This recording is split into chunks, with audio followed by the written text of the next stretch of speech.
പറഞ്ഞു, ഇവിടെ ഒരു സീലും വെച്ച് തന്നു. എന്നിട്ട് ഇയാൾ ചോന്ന നോട്ടിനെ കേട്ടും തന്നിട്ട് പറഞ്ഞു, ബാപ്പാന്റെ ബാഗ് തന്നെ സ്ഥലം പിടിക്കുന്നത്. ഞാൻ പറഞ്ഞു, എനിക്ക് പൈസ വേണ്ട. പൈസ വേണ്ടാഞ്ഞിട്ടൊന്നല്ല, ബാപ്പ പറഞ്ഞല്ലേ വാങ്ങാൻ പാടില്ലല്ലോ. പൈസക്കാർക്ക് ആവശ്യം വേണം.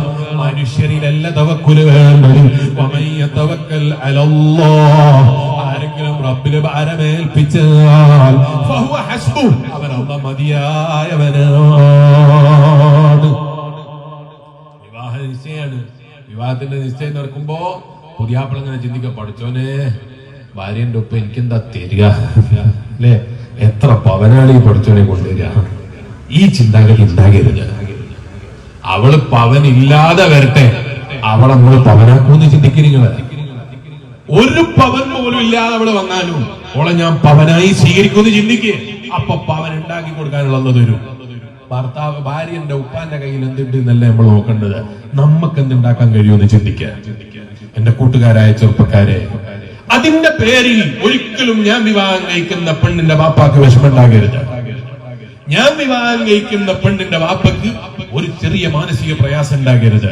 ഈ ചിന്താഗതി നമുക്ക് ഉണ്ടാകണം. അപ്പൊ അല്ലാഹു നമുക്ക് തരും. അതിനെന്ത് വേണം? ഞാൻ ഉണ്ടാക്കുന്നുള്ള ചിന്താഗതി വേണം. നിങ്ങളാണെങ്കിലൊന്നും ഉണ്ടാകൂല. വീടിന് കുറ്റിയടിക്കുന്ന ചില ആളുകൾ അങ്ങനത്തെ കുറ്റിയടിക്കുന്നുണ്ട്. അവിടെ എന്താ പറയാ, കുടിയിരിക്കാന്നോ എന്താ പറയാ, കുറ്റിയടിക്കാന്നോ എന്താ പറയാ, കുറ്റിയടി തന്നെ പറയാ. കുറ്റിയാടിയല്ല, അത് സറാത്തിലുള്ള സ്ഥലം. കുറ്റിയടിക്കുക അല്ലെ, അങ്ങനെ പരിപാടി ഇല്ലേ ഇവിടെ? തങ്ങന്മാരോ ഉസ്താദ്മാരോ ഒക്കെ വന്നിട്ട് അല്ലെ അല്ലെ, അവരല്ലേ കുറ്റിയടിക്കുക. അങ്ങനെ കുറ്റിയടിക്കുന്ന ഒരു പരിപാടി ഉണ്ട്. കുറ്റി അടിക്കുമ്പോ തന്നെ ഇയാൾ എന്താ വിചാരിക്കുന്നത്, അമ്മോശൻ എന്തായാലും 10 ലക്ഷം റുപ്യന്റെ പോലെ എടുക്കുകയാണെങ്കിൽ 2 ലക്ഷം തരണ്ടേ.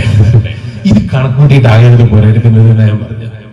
കുടി ഉണ്ടാക്കുന്നത് അമ്മോശന്റെ കയ്യിലുള്ളത് കണ്ടിട്ടാകരുത്, അണ്ണാന്റെ കയ്യിലുള്ള കണ്ടിട്ട് കുറ്റിയടിക്കുന്നത്. ഞാൻ ഗ്യാരണ്ടിയാണ്, നിങ്ങളറിയാത്ത രൂപത്തിൽ ആ വീടിന്റെ പണി തീരും. സ്വപ്നം കാണണ്ട അമ്മാന്റെ അടുത്ത്. അമ്മാന്റെ ഖജനാവിൽ എത്ര ഉണ്ട്? നമ്മളെന്തിനാ ഈ അമ്മോശൻ കാക്കാന്റെ ഇറക്കാൻ പോകുന്നത്? അല്ലെ, നാട്ടിലുള്ള മുതലാളി, നമ്മൾ ഉദാഹരണം പറയാണ്, നമ്മളൊരു ഉസ്താദാണ് നിൽക്കുക.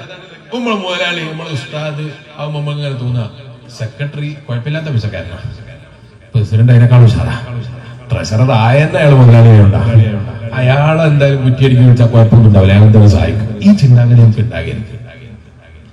നമുക്കും കൈ അല്ലാഹു തന്നിട്ടുണ്ട്, കാല് തന്നിട്ടുണ്ട്.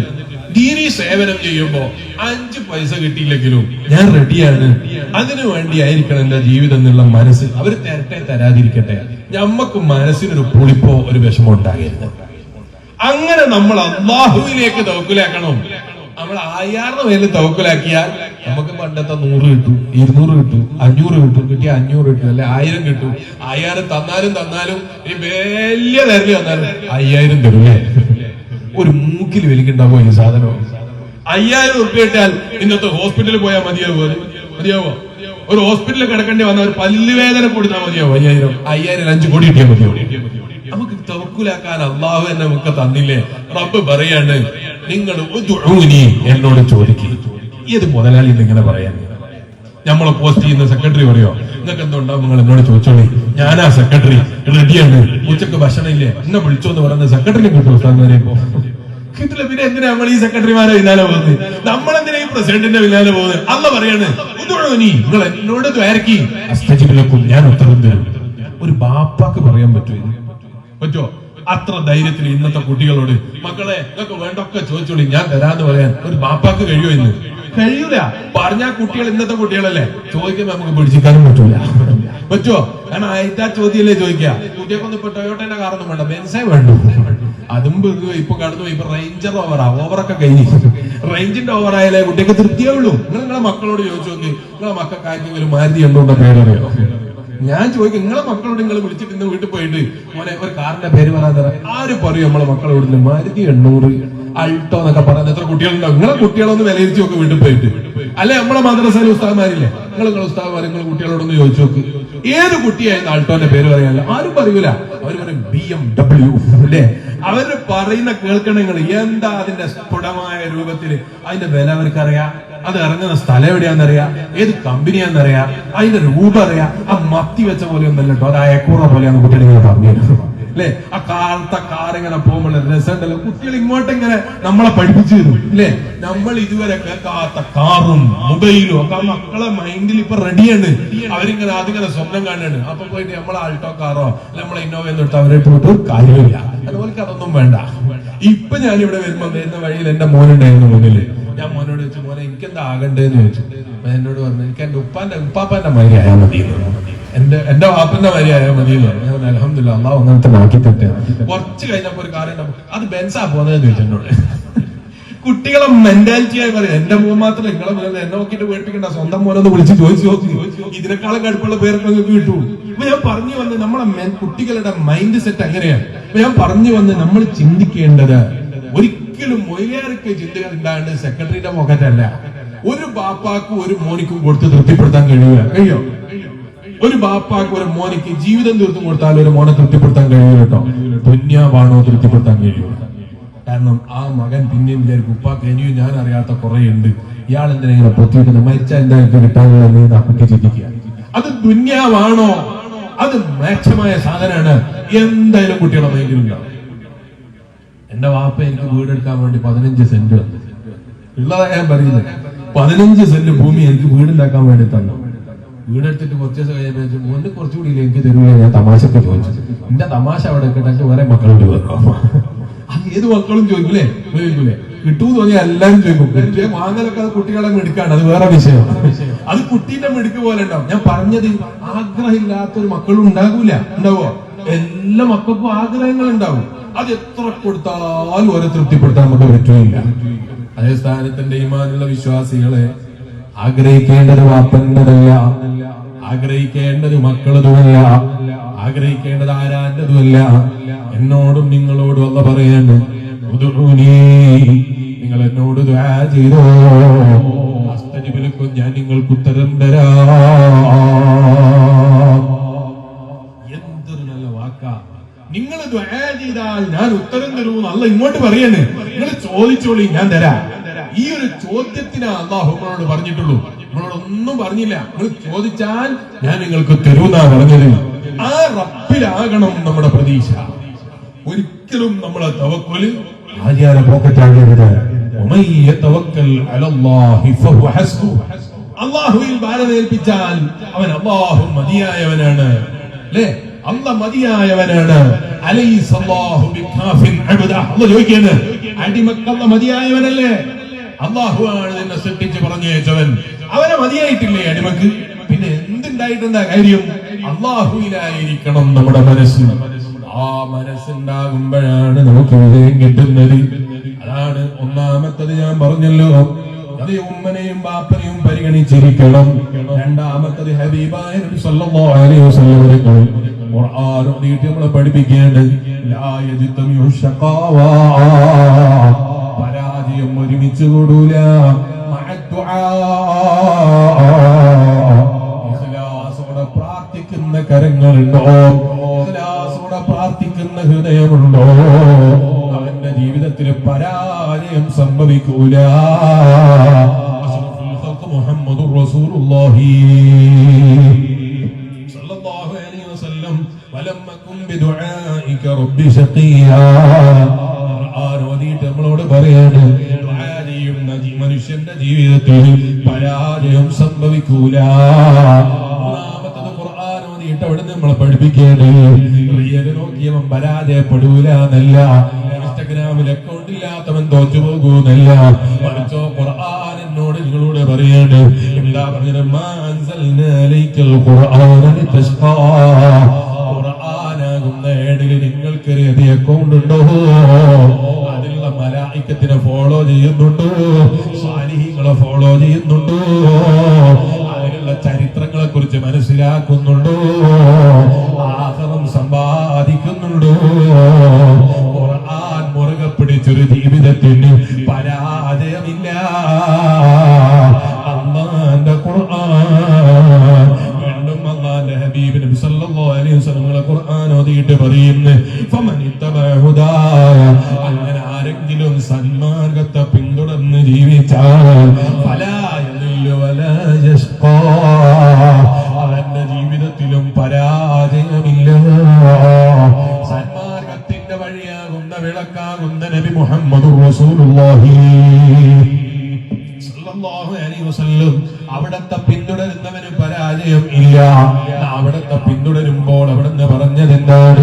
എന്നെയും എന്തുപോലെ പോരാ എന്റെ പ്രിയപ്പെട്ട അനിയങ്ങളെ സ്വഹാബത്തിൽ അസ്ഹാബി അത് നക്ഷത്ര തുല്യരാ ആ സ്വഹാബത്ത് പഠിപ്പിച്ചതുപോലെ അഹ്ലുസുന്നത്തി വൽ ജമാഅത്തിന്റെ വഴിയിൽ അതല്ലേ നമ്മളെ ഉലമാ നമുക്ക് പഠിപ്പിച്ചു തന്നത്. എന്റെ പ്രിയപ്പെട്ട SSFന്റെ പ്രവർത്തകന്മാര് നമ്മളെ കയ്യിൽ 3 നിറമുള്ള കടി മാത്രം ഉണ്ടായാൽ പോരാ, കൊടി മാത്രം പിടിച്ചാൽ പോരാ. ആ ആലിമീങ്ങൾ നമുക്ക് കാണിച്ചു തരുന്നൊരു വഴിയുണ്ട്, ആ ആലിമീങ്ങൾ നമുക്ക് കാണിച്ചു തരുന്നൊരു മാർഗരേഖയുണ്ട്. മഹാനായ സുൽത്താനുൽ ഉലമാ അല്ലാഹുവേ ദീർഘായുസ് കൊണ്ട് നീ നിങ്ങൾ അനുഗ്രഹിക്കണം റഹ്മാനെ. ഉസ്താദ് അവരുടെ പ്രായം എത്രയാണ് ഞാൻ പറയേണ്ടതില്ലല്ലോ. എന്നെക്കാൾ ഉസ്താദിന്റെ ആരോഗ്യത്തെ കുറിച്ചൊക്കെയും SSFന്റെയും SISന്റെയും മുസ്ലിം ജമാഅത്തിന്റെയും പോരാ കേരളത്തിലെ മുസ്ലിമീങ്ങളൊക്കെയും ആ നേതാവിന്റെ ആയുസ്സും ആരോഗ്യമൊക്കെ ആഗ്രഹിക്കുന്നവരുണ്ട്. അവിടത്തേക്കുള്ള ദീർഘായുസ് നൽകട്ടെ. അവിടത്തെ കൂടെ മദീന പള്ളിയിൽ ഒരു ദിവസം ഈ മുതഅല്ലിമിന് അവസരം കിട്ടിയപ്പോൾ രാത്രി 3 മണി സമയത്താണ് ഏകദേശം ഉസ്താദ് അവരുടെ കൂടെ റൂമിലേക്ക് കയറി. റൂമിലെത്തിയപ്പോൾ ഉസ്താദ് എന്നോട് പറഞ്ഞു, ബാങ്ക് കൊടുക്കുന്നതിന്റെ 20 മിനിറ്റ് മുമ്പ് എന്നെ വിളിക്കണം, എനിക്ക് തഹജ്ജുദ് നിസ്കരിക്കണം, ഉറങ്ങിപ്പോകരുതേ മോനെ. ഞാൻ അലാരം വെച്ച് കിടന്നു. എന്തിന് 20 മിനിറ്റ് മുമ്പ് ഉസ്താദിനെ വിളിക്കാനാണ്? എനിക്ക് തഹജ്ജുദ് നിസ്കരിക്കാനല്ല, ഉസ്താദിനെ വിളിക്കാനാണ്. അല്ല എന്നെ നന്നാക്കി തരട്ടെ. ഞാൻ ഉസ്താദിന്റെ കൂടെ കിടക്കുമ്പോൾ വിളിക്കണം എന്നല്ലാതെ അപ്പോഴും എനിക്ക് തഹജ്ജുദ് നിസ്കരിക്കണം എന്ന് തോന്നിയില്ല. അങ്ങനെ എന്റെ മനസ്സിന്റെ മോശമാണ്. അല്ലാഹ് നമ്മളെല്ലാരെയും നന്നാക്കി തരട്ടെ. പ്രായം ചെന്ന ഉസ്താദിന് തഹജ്ജുദ് നിസ്കരിക്കണമെന്ന ചിന്തയുണ്ട്. ഉസ്താദ് അവർ 20 മിനിറ്റ് മുമ്പ് വിളിക്കണം എന്നാ പറഞ്ഞത്. അല്ല 20 മിനിറ്റ് മുമ്പാ ഞാൻ അലാരം വെച്ചത്. ഉറങ്ങിയതേ എനിക്ക് ഓർമ്മയുള്ളൂ. അല്പം കഴിഞ്ഞപ്പോ ആരോ എന്റെ കാലിന് തട്ടുന്നുണ്ട്. തട്ടിയിട്ട് കണ്ണ് തുറന്നു നോക്കുമ്പോ ബാങ്ക് വിളിക്കാൻ ഇനിയും മണിക്കൂറുകൾ ബാക്കിയാണ്. ഉസ്താദാണ് കാലിന് വന്ന് മുട്ടിയത്. ഞാൻ ഉസ്താദിനെ നോക്കിയിട്ട് ഇങ്ങനെ കണ്ണ് തുറന്നപ്പോ ഉസ്താദ് ചോദിച്ചു, വയതേ ഉള്ളു അല്ലേ, തഹജ്ജുദ് ഇല്ല അല്ലേ? പ്രായം ചെന്ന ഉസ്താദിന് തഹജ്ജുദ് നിസ്കരിക്കാൻ ചെറുപ്പക്കാരനായ എന്റെ വിളി ആവശ്യം വന്നില്ല. ഈമാനിന്റെ ഒരു ശക്തി കയ്യിലുണ്ടെങ്കിൽ അലാരം വേണ്ടതില്ല ഉമ്മ. ഈമാനും ഹൃദയത്തിന് രക്ഷയും നമ്മളെ തീരുമാനവും കയ്യിലുണ്ടെങ്കിൽ ഭർത്താവ് വിളിക്കേണ്ടതില്ല ഉമ്മ. സ്വതയിന്റെ സമയത്ത് ഉറക്കം തെളിയാത്ത ചെറുപ്പക്കാര് അല്ലാഹുവിൽ അടിയുറച്ച വിശ്വാസമുണ്ടെങ്കിൽ ആരെ താങ്ങും ആവശ്യമില്ല ചെറുപ്പക്കാര്. സ്വതയിന്റെ സമയത്ത് ഓട്ടോമാറ്റിക്കായി എഴുന്നേൽക്കുമെന്ന കാര്യത്തിൽ സംശയിക്കേണ്ടതില്ല. അതിനെവിടെയാ നമുക്ക് കുറവ് പറ്റിയത് അറിയോ? നമ്മളെ മൊബൈലിൽ ചാർജ് ഇല്ലാത്തതല്ല പ്രശ്നം, നമ്മളെ മൊബൈലിൽ പൈസ ഇല്ലാത്തതല്ല പ്രശ്നം, പോക്കറ്റില് പൈസ ഇല്ലാത്തതല്ല പ്രശ്നം, വീട്ടില് സൗകര്യമില്ലാത്തതല്ല പ്രശ്നം. എവിടെയാ നമ്മളെ സ്വതൈകളാകുന്നതിന്റെ പ്രശ്നം എന്നറിയോ? എവിടെയാ സ്വതൈന്റെ ജമാഅത്തിന് പ്രാധാന്യം കാണാൻ കഴിയാത്തത് എന്നറിയോ? എന്തുകൊണ്ടാണെന്ന് ചിന്തിച്ചിട്ടുണ്ടോ എന്നറിയോ? നമ്മളെ ഈമാനിന്റെ കുറവാണ്, വിശ്വാസത്തിന്റെ കുറവാണ്. നിങ്ങളെ മലപ്പുറം ജില്ലക്കാരനല്ലേ ഉമർ ഖാദി റഹിമഹുല്ലാഹ്. ആ ഉമർ ഖാദി റളിയല്ലാഹു ജയിലറയിൽ കിടക്കുമ്പോ തഹജ്ജുദ് നിസ്കരിക്കാനുള്ള സൗകര്യം വേണമെന്ന് ചിന്ത വന്നപ്പോ പൂട്ടിയിട്ട ജയിലറയിൽ നിന്ന് ഉമർ ഖാദി റളിയല്ലാഹു പുറത്തേക്ക് എത്തിയത് എങ്ങനെയാണ് എന്നറിയോ? അവിടെ കാവൽ നിന്ന പോലീസുകാരന് കമ്മീഷൻ കൊടുത്തതല്ല, ക്യാഷ് ചുരുട്ടി കൊടുത്തതല്ല, ദൃഢനിഷ്ഠയാണ്. ഏത് ജയിലറയിലും തഹജ്ജുദ് നിസ്കരിക്കണമെന്ന തീരുമാനം, ആ തീരുമാനത്തിന്റെ ഈമാൻ ഉമർ ഖാദി റളിയല്ലാഹു അൻഹുവിന്റെ കയ്യിലുള്ളത് കൊണ്ട് തന്നെ ഇംഗ്ലീഷുകാരന്റെ പട്ടാളം കാത്തിരിക്കുന്ന ജയിലറയിൽ മാനവർക്ക് തഹജ്ജുദ് നിസ്കരിക്കാൻ വെള്ളം കിട്ടാത്ത പ്രശ്നമില്ല, നിസ്കരിക്കാനുള്ള സ്ഥലം കിട്ടാത്ത പ്രശ്നമില്ല. അപ്പൊ എവിടെയാ കുറവ് എന്നറിയോ? ഈമാനിന് തന്നെ. ഇമാം ബുഖാരി റളിയല്ലാഹു അൻഹു അവിടുത്തെ കിതാബിൽ കൊണ്ടുവന്നത് കാണാം. അന്നൽ ഈമാന യസീദു വയൻഖുസ്, ഈമാൻ അധികരിക്കുകയും കുറയുകയും ചെയ്യുന്നതിനെ കുറിച്ച് പറയുന്നു. പാപാട് കേട്ടോ, അബൂബക്കർ സിദ്ദീഖ് തങ്ങളെ ഈമാൻ ഈ ഉമ്മത്തിന് കിട്ടിയിട്ടില്ല. അത് ഉമർ ഇബ്നുൽ ഖത്താബ് തങ്ങൾ അടക്കമടങ്ങുന്ന സമൂഹമുണ്ടായ നമുക്ക് സാധിച്ചിട്ടില്ല.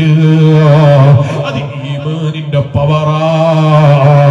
ഈ ഒരു ഈമാൻ നമുക്ക് കഴിഞ്ഞില്ലെങ്കിൽ നമ്മളെ വിശ്വാസം ഒന്ന് നന്നാക്കിയെടുക്കണം, നമ്മളെ ദൃഢനിഷ്ഠ ഒന്ന് നന്നാക്കിയെടുക്കണം. ആരെങ്കിലും എന്തെങ്കിലും താഴേക്ക് വീണ ചക്ക താഴേക്ക് വീഴുമ്പോ ഞാൻ ദുആ ചെയ്തല്ലോ, ചക്ക താഴോട്ട് വീഴല്ലോ, ചക്ക താഴെ വീണ് പൊട്ടിപ്പോയല്ലോ, ദൈവമില്ല. എന്റെ പ്രാർത്ഥന കേൾക്കുന്ന പടച്ചോനില്ല. ഉറപ്പാണ് ഞാൻ ചക്ക വീഴുമ്പോ വേർന്നിട്ട് ജാപത്ത് കിട്ടിയിട്ടില്ല. ഇത് പറയുന്ന വിഡ്ഢികളെ പിന്നാലെ പോകരുത്. അവര് ചിലപ്പോ അങ്ങനെ പലതും പറയൂ. അങ്ങനെയുള്ള പല ഉദാഹരണം അവരെ കയ്യിലുണ്ടാവും. തേങ്ങ വീഴുമ്പോ ഞാൻ ദ്വാരുന്നതല്ലേ, എന്റെ വണ്ടിയുടെ മേലെ തന്നെയല്ലേ വിടത് അല്ലേ? അങ്ങനെ ആകരുത് നമ്മളെ ചിന്താഗതി. മറിച്ച് അള്ളാഹു തരേണ്ടത് എങ്ങനെയാന്ന് നമ്മൾ തീരുമാനിക്കുന്ന മുതലാളിയാകരുത് നമ്മൾ. അള്ള തരും, അതെങ്ങനെയാകണം അത് അള്ളാന്റെ തീരുമാനമാണ്. നമ്മളോട് ദ്വാരക്കാനാ പറഞ്ഞത്. ചിലപ്പോ ദ്വാരനാൽ ചക്ക വീഴേണ്ടത് തലയിലായിരുന്നു, തലേന്ന് മാറിക്കിട്ടും. അങ്ങനെയാണ് നമ്മൾ ചിന്തിക്കേണ്ടത്. നമ്മൾ വിചാരിച്ച പോലെ തരുന്ന ഒരു പടച്ചോൻ അങ്ങനെ ഈ ലോകം ഉണ്ടാവോ? ഉണ്ടാവോ? ഉണ്ടാവോ? മുതലാളിക്ക് ഡ്രൈവർ ഉണ്ടാവോ? മുതലാളിക്ക് തൊഴിലാളി ഉണ്ടാവോ? തൊഴിലാളിക്ക് മുതലാളി ഉണ്ടാവോ? ലോകം ഉണ്ടാവൂല അല്ലേ? എല്ലാരും ആഗ്രഹിക്കുന്നത് എന്താ? അംബാനി ആയാ പോരാ, അയാളെക്കാളും ജോറാണ് അല്ലേ? ഇത് ആഗ്രഹിക്കാത്തവരുണ്ടോ? ഞാൻ ചോദിക്കുന്നു, നിങ്ങളുടെ നാട്ടിലുള്ള മുതലാളിമാര് 10 ഷോപ്പിന്റെ ഓണർമാർക്ക് 10 മതി എന്ന് ചിന്തിച്ചൊരു മുതലാളിനെ കാണിച്ചിരുന്നു ഉണ്ടാകൂല. അള്ളാനെ പഠിച്ചറിയില്ലാണോ? ഞാൻ മുതലാളിനെ കാണിച്ചിരുന്നു. അള്ളാനെ പഠിക്കുന്നവരുണ്ടാവും. ചിലപ്പോ 10 വേണ്ടാന്ന് പറയും. അത് മഹാനായ ഇബ്രാഹിം കൊട്ടാരം വിട്ട് ഇറങ്ങിപ്പോയില്ലേ? മഹനിയായ ഇറങ്ങിപ്പോയില്ലേ? അത് ഈമാൻ. അതല്ലേ ഞാൻ പറഞ്ഞത്. ഒരു മുതലാളി, അയാൾ മുതലാളി ആകണമെങ്കിൽ തന്നെ 10 പേരെ എനിക്ക് 11 വേണ്ടാണെന്നുള്ള ചിന്താഗതി ഉണ്ടാണ്. അപ്പോഴാ മുതലാളിയാകാം. ചിന്താഗതി കൂടുതൽ ഉണ്ടാകുമ്പോഴേ മുതലാളിയാകുള്ളൂ.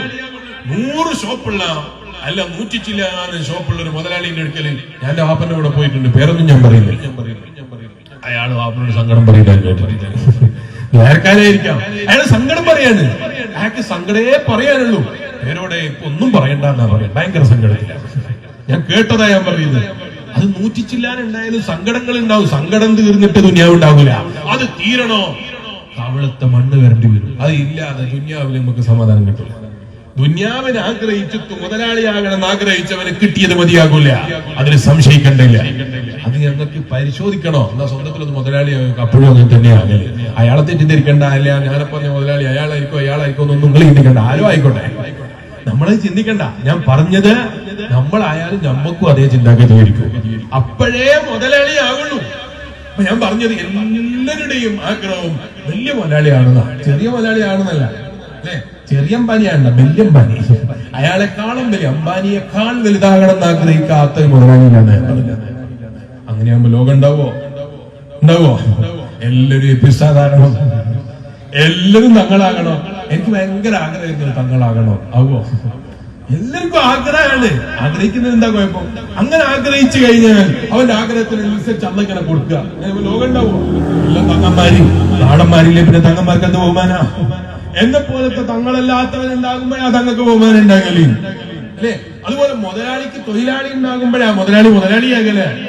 എല്ലാവരും അധ്യാപകനായ കുട്ടികൾക്കൊക്കെ തോന്നുക, പഠിച്ചോനെ ഞങ്ങൾ ഇയാളെ ക്ലാസ്സിൽ ഇങ്ങനെ ഇരിക്കേണ്ടി വന്നില്ല, ഞാനും ഒരു അധ്യാപകനായ മതിയായിരുന്നു ഇപ്പൊ തന്നെ എന്ന് കുട്ടി തോന്നിയാ പിന്നെ അധ്യാപകന്റെ ഫലം ഉണ്ടാവോ? അപ്പൊ ലോകത്തിന് നിലനിൽപ്പുണ്ടാകൂല. അതുകൊണ്ട് നമ്മൾ വിചാരിച്ച കോലത്തിൽ ഉത്തരം കിട്ടൂല. ഉത്തരം തരുന്നവൻ അള്ളാഹുവാണ്. നമ്മളോട് ചോദിക്കാനാ പറഞ്ഞ ഉദൂനി, നിങ്ങൾ എന്നോട് ചോദിച്ചോളി, അസ്തജിബുലക്കും, ഞാൻ ഉത്തരം തരും. അതെങ്ങനെ തരും? അതിന്റെ പണിക്കനുസരിച്ച് അള്ള തരിക. എന്താ പറയുന്നത് ഇപ്പൊ മനസ്സിലായില്ല. ഞാൻ ഈ അടുത്ത് ക്ലാസ്സിൽ സിറാജുൽ മുത്താലിമിക്ക് ക്ലാസ് എടുക്കുമ്പോ അവരോട് ഞാൻ പറഞ്ഞു, എല്ലാം അള്ളാന്റെ കഥയാണ്. എങ്ങനെ? എല്ലാം അള്ളാന്റെ കഥയാണ്. അപ്പൊ കുട്ടികൾ എന്നോട് ചോദിച്ചു, എന്നാ പിന്നെ അള്ള എന്തിനാ നമ്മളെ ശിക്ഷിക്കുന്നത്? അള്ള കണക്കാക്കിയല്ലേ നമ്മൾ നന്നാവില്ല, എന്റെ അള്ള തന്നെ നമ്മളെ ശിക്ഷിക്കുക. അതെന്ത് നീതി അവസാനം? ശരിക്കും ചോദിച്ച ചോദ്യം ശരിയെന്നല്ലേ? നിങ്ങൾക്ക് മനസ്സിലായോ? ചോദ്യം മനസ്സിലായോ? അല്ലെ പിന്നെ ഉത്തരവ് മനസ്സിലാവും കേട്ടോ. അള്ളാഹു നേരത്തെ എല്ലാം കണക്കാക്കിയിരിക്കുന്നു എന്ന് പറയുന്നു അല്ലെ? അങ്ങനെ ഒരു വിശ്വാസമല്ലേ മുഅ്മിനീനല്ലേ? പറഞ്ഞോ മദ്രസ പഠിച്ച് ഏത് ഹൈറും ഏത് ഷർറും അള്ളാഹുവിൽ നിന്നാണ്. പഠിച്ചില്ലേ? അന്ന് മദ്രസയിൽ പോയില്ലേ? അല്ലേ? എല്ലാരും പഠിച്ചിട്ടുണ്ട്. എല്ലാം അള്ളാഹുവിൽ നിന്നാണ്. എന്നിട്ട് നമ്മൾ പറയാണ് നരകത്തിലാണ് കുറ്റം കെട്ടും. അല്ല തന്നെ തീരുമാനിക്കുക നമ്മളെ കുറ്റം കെട്ടേണ്ട പണിയെടുക്കണം, ഇത് അല്ല തന്നെ പിടിച്ച് ശിക്ഷിക്കുക. അതിന്റെ പരിപാടിയാണ്. അത് ശരിയില്ല എന്ന് തോന്നലില്ലേ ചിലപ്പോ? ഇല്ല, നമ്മള് പൂർണ്ണ വിശ്വാസികളാ. അങ്ങനത്തെ വിശ്വാസിയൊക്കെ ഏറ്റവും കൂടുതൽ സ്വർഗത്തിൽ ഫലം ഉണ്ടാകാൻ മുഹമ്മദ് റസൂലുള്ളാഹി സ്വല്ലല്ലാഹു അലൈഹി വസല്ലം. എന്നാലും ഞാൻ പറഞ്ഞുകൊണ്ട് പറയാം, ഇനി ആ സംശയം ബാക്കി വെച്ചാൽ പോകുന്നില്ല. കുട്ടികളെ ചോദിച്ചെന്നോട് അതെങ്ങനെയാ അല്ല തന്നെ തീരുമാനിക്കുക, അല്ല തന്നെ ശിക്ഷിക്കുക, അത് ശരിയുണ്ടോ? അള്ളാഹു മനുഷ്യന് തെരഞ്ഞെടുക്കാനുള്ള അവസരം കൊടുക്കുന്നുണ്ട്, ഇല്ലേ? ഞാൻ നേരത്തെ പറഞ്ഞ ഉദാഹരണം തന്നെ പറയാം. എന്നെ കൊണ്ട് തന്നെ പറയും, നിങ്ങൾക്കായിരിക്കും വേദനിക്കൂല. എന്നെ കൊണ്ട് തന്നെ പറയാം. സംഘാടകൻ എന്നോട് പറഞ്ഞില്ല കേട്ടോ, എന്റെ കൂടുതലുള്ളവരാ പറഞ്ഞു 7 മണിക്ക് തന്നെ എത്തണോ. ഉദാഹരണമാണ്, ബേജാറൊന്നും ആണ്ട്, ഞാൻ ഉദാഹരണം പറയാം. 7 മണിക്ക് തന്നെ എത്തണം എന്ന് പറയാം. ഓക്കെ, 7 മണിക്ക് തന്നെ എത്താൻ അയാൾ പറഞ്ഞോന്നും എനിക്കറിയില്ല. ഞാൻ ഇത് ഉദാഹരണം പറയാം, നിങ്ങൾ ബേജാറാണ്ട. 7 മണിക്ക് തന്നെ എത്തണം എന്ന് പറയാം. അങ്ങനെ അയാൾ എത്താനും പറഞ്ഞു. അങ്ങനെ ഇവിടെ എത്തിയത് 8 മണിക്ക്. ഞാൻ ഇവിടെ എത്തിയിട്ട് എന്നോട് ചോദിച്ചു, ഇയാള് നിങ്ങളെന്താ നേരം വൈകിയ? അള്ള കണക്കാക്കിയല്ലേ, എന്താക്കാനാ? അള്ള കണക്കാക്കിയല്ലേ, ഞാൻ എന്താക്കാനാ ഉസ്താദെ? അള്ളാഹു കണക്കാക്കി എനിക്കൊന്നും ആക്കാൻ കഴിയില്ല. അള്ള കണക്കാക്കിയത്, അതുകൊണ്ട് അങ്ങനെയാവുള്ളൂ. അമ്മയിലേരെ എങ്ങനെയാ ശിക്ഷിക്കുന്നത്? പോകുമ്പോ വണ്ടിയിലെ വാടക കൊടുക്കരുത്, അല്ലേ?